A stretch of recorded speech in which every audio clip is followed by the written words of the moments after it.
नमस्कार दोस्तों, A1 study revolution में आपका स्वागत है। आज के इस सेशन में हम भारत के 18 जैव मंडल आरक्षित क्षेत्र है इसको विस्तार से पढ़ेंगे और यह वीडियो आपके बेस्ट रिसोर्स यह वीडियो आपकी रिवीजन और प्रैक्टिस के लिए सबसे बेस्ट रिसोर्स होने वाला है। तो चलिए शुरुआत करते हैं। पहला जो बायोस्फीयर रिजर्व है वो नीलगिरी बायोस्फीयर रिजर्व है, जो तमिलनाडु, केरल और कर्नाटक में पड़ता है। ठीक है, नीलगिरी जो बायोस्फीयर रिजर्व है वो तमिलनाडु, केरल और कर्नाटक में पड़ता है। उसके बाद इसका जो एक्स्ट्रा डिटेल एक्सप्लेनेशन भी देखेंगे। यह भारत का पहला बायोस्फीयर रिजर्व है, ठीक है, जिसे 1986 में बनाया गया था। ठीक है, यह भारत का पहला बायोस्फीयर रिजर्व है जिसे 1986 में घोषित किया गया। यहाँ नीलगिरी, तहर और शेर जैसे पूंछ वाले बंदर पाए जाते हैं। ठीक है, यहाँ पे नीलगिरी, तहर और शेर जैसी पूंछ वाले बंदर पाए जाते हैं। दूसरा है मन्नार की खाड़ी बायोस्फीयर रिजर्व। मन्नार की खाड़ी बायोस्फीयर रिजर्व जो तमिलनाडु में पड़ता है। यह भारत का पहला समुद्री बायोस्फीयर रिजर्व है। ठीक है, मन्नार की खाड़ी जो है मन्नार की खाड़ी बायोस्फीयर रिजर्व जो है यह भारत का पहला समुद्री बायोस्फीयर रिजर्व है, जो समुद्री गाय के लिए प्रसिद्ध है। समुद्री गाय के लिए कौन सा प्रसिद्ध है? वो मन्नार की खाड़ी बायोस्फीयर रिजर्व। उसके बाद तीसरा है Sundarban biosphere reserve. Sundarban biosphere reserve है वो पश्चिम बंगाल में पड़ता है और यह दुनिया के सबसे बड़ा मैंग्रोव वनों का हिस्सा है। ठीक है, और यहाँ पर रॉयल बंगाल टाइगर का घर है। सुंदरवन बायोस्फीयर रिजर्व को यहाँ पे रॉयल बंगाल टाइगर का घर माना जाता है। उसका अगला जो है बायोस्फीयर रिजर्व वो है नंदा देवी बायोस्फीयर रिजर्व। ठीक है, नंदा देवी बायोस्फीयर रिजर्व ये उत्तराखंड में पड़ता है। उसके बाद इसका जो विस्तार से जानेंगे तो हिमालय की चोटियों पर स्थित एक यह कस्तूरी मृग और हिम तेंदुए के लिए प्रसिद्ध है। ठीक है, नंदा देवी जो बायोस्फीयर रिजर्व है वो कस्तूरी मृग, हिम तेंदुआ के लिए प्रसिद्ध है। उसके बाद अगला जो बायोस्फीयर रिजर्व है वो है नोरक्रैक बायोस्फीयर रिजर्व। नोरक्रैक बायोस्फीयर रिजर्व जो है वो मेघालय में पड़ता है। ठीक है, और इसको जो विस्तार से जानेंगे इसके बारे में, तो ये जो है ये गारो पहाड़ियों पर स्थित है। ठीक है, मेघालय के जो गारो पहाड़ियाँ है उस पर स्थित है और यहाँ पे जंगली खट्टे फलों की प्रजातियों के लिए जाना जाता है। ठीक है, ये जो है सो जंगली खट्टे फलों की प्रजातियों के लिए जाना जाता है। उसके बाद अगला जो है वो पंचमढ़ी बायोस्फीयर रिजर्व है। ये जो पड़ता है ये मध्य प्रदेश में पड़ता है, पंचमढ़ी बायोस्फीयर रिजर्व, और इसे सतपुड़ा की रानी भी कहा जाता है। ठीक है, इसे सतपुड़ा की रानी भी कहा जाता है। यहाँ उड़ने वाली नीलगिरी और बाइसन पाए जाते हैं। ठीक है, उड़ने वाली नीलगिरी और बाइसन कहाँ पाए जाते हैं? तो ये पंचमढ़ी बायोस्फीयर रिजर्व में पाया जाता है। उसके बाद अगला जो है वो Similipal biosphere reserve. Similipal biosphere reserve जो है ये उड़ीसा में पड़ता है। ठीक है, सिमलीपाल बायोस्फीयर रिजर्व उड़ीसा में पड़ता है। यहाँ हाथियों और बाघों के साथ साथ मेलानिस्टिक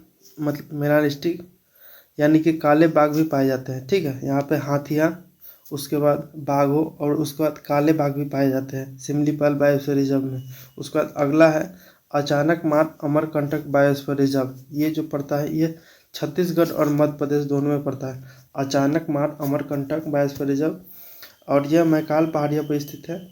ठीक है, ये मैकाल पहाड़ियों पर स्थित है और छत्तीसगढ़ का प्रमुख आरक्षित क्षेत्र है। यह जो है छत्तीसगढ़ का प्रमुख आरक्षित क्षेत्र के अंतर्गत आता है।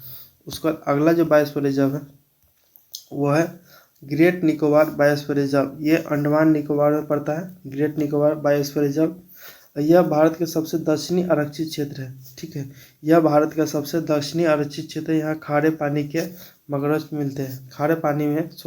यहाँ खारे पानी के मगरमच्छ मिलते हैं। ठीक है, ग्रेट निकोबार बायोस्फीयर रिजर्व में। उसके बाद अगला जो है वो है अगस्तमलाई बायोस्फीयर रिजर्व। ये केरल और तमिलनाडु में पड़ता है। अगस्तमलाई जो पड़ता है वो केरल और तमिलनाडु में पड़ता है और ये जो है पश्चिमी घाट के दक्षिणी हिस्से में स्थित है।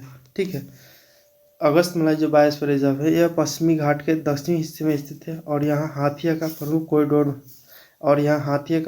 कॉरिडोर है। उसके बाद अगला जो है वो कंचनजंगा बायोस्फीयर रिजर्व है। यह सिक्किम में पड़ता है। ठीक है, कंचनजंगा बायोस्फीयर रिजर्व सिक्किम में पड़ता है। यह यूनेस्को की मिश्रित विश्व धरोहर की सूची में भी शामिल किया गया है। कंचनजंगा बायोस्फीयर रिजर्व को यूनेस्को की मिश्रित विश्व धरोहर सूची में भी शामिल किया गया है।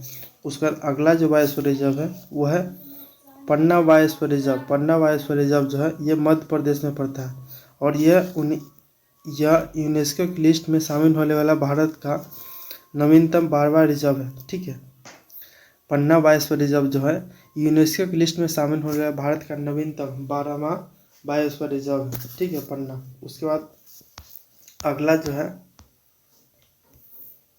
है मानस बायोस्फीयर रिजर्व असम। मानस बायोस्फीयर रिजर्व जो है वो असम में पड़ता है। ठीक है, यह अपने दुर्लभ जीव पिग्मी हॉक और सुनहरे लंगूर के लिए प्रसिद्ध है। ठीक है, मानस बायोस्फीयर रिजर्व जो है वो दुर्लभ जीव है, एक पिग्मी हॉक और सुनहरे लंगूर, इसके लिए प्रसिद्ध है मानस बायोस्फीयर रिजर्व। उसके बाद अगला जो है वो Dibru Saikhowa biosphere reserve. Dibru Saikhowa biosphere reserve जो है ये भी असम में पड़ता है। उसके बाद यह क्षेत्रफल की दृष्टि से भारत का सबसे छोटा बायोस्फीयर रिजर्व है। भारत का सबसे छोटा बायोस्फीयर रिजर्व कौन सा है, तो ये डिब्रू सखोवा बायोस्फीयर रिजर्व है। उसके बाद अगला जो बायोस्फीयर रिजर्व है वो है कच्छ का रण बायोस्फीयर रिजर्व, जो गुजरात में पड़ता है। ठीक है, कच्छ का रण बायोस्फीयर रिजर्व जो है ये गुजरात में पड़ता है। यह क्षेत्रफल की दृष्टि से भारत का सबसे बड़ा बायोस्फीयर रिजर्व है। तो भारत का सबसे बड़ा बायोस्फीयर रिजर्व जो कोई है तो वो है कच्छ का रण बायोस्फीयर रिजर्व। उसके बाद अगला जो बायोस्फीयर रिजर्व है वो ठंडा मरुस्थल बायोस्फीयर रिजर्व, जिसको कोल्ड डेजर्ट भी बोलते हैं। तो ये ठंडा मरुस्थल biosphere reserve cold desert biosphere reserve जो है ये हिमाचल प्रदेश में पड़ता है। ठीक है, उसके बाद यह पिन वैली और आसपास के क्षेत्रों में हिम तेंदुओं के संरक्षण के लिए है। ठीक है, यहाँ पिन वैली और आसपास के क्षेत्रों में हिम तेंदुओं के संरक्षण के लिए है कौन सा, ठंडा मरुस्थल। उसका अगला जो है वो शेषाचलम पहाड़िया बायोस्फीयर रिजर्व। शेषाचलम पहाड़िया बायोस्फीयर रिजर्व जो है ये आंध्र प्रदेश में पड़ता है और यहाँ पे लाल चंदन के पेड़ बहुतायत मात्रा में पाए जाते हैं। मतलब कहने का मतलब शेषाचलम पहाड़िया जो बायोस्फीयर रिजर्व है वहाँ पे लाल चंदन की पेड़ देखने को मिलता है। उसका अगला जो बायोस्फीयर रिजर्व है वो दिहांग दिबांग बायोस्फीयर रिजर्व। दिहांग दिबांग बायोस्फीयर रिजर्व जो है ये अरुणाचल प्रदेश में पड़ता है और यह मिस्मी ताकिन और लाल पांडा जैसे दुर्लभ जीव में पाए जाते हैं। ठीक है, यहाँ पे मिस्मी ताकिन और लाल पांडा जैसे दुर्लभ जीव पाए जाते हैं। किसमें, दिहांग दिबांग बायोस्फीयर रिजर्व में। तो ये रहा आपका 18 बायोस्फीयर रिजर्व। तो इसको पढ़िएगा, अगर अच्छा लगे तो लाइक सब्सक्राइब जरूर करिएगा। धन्यवाद।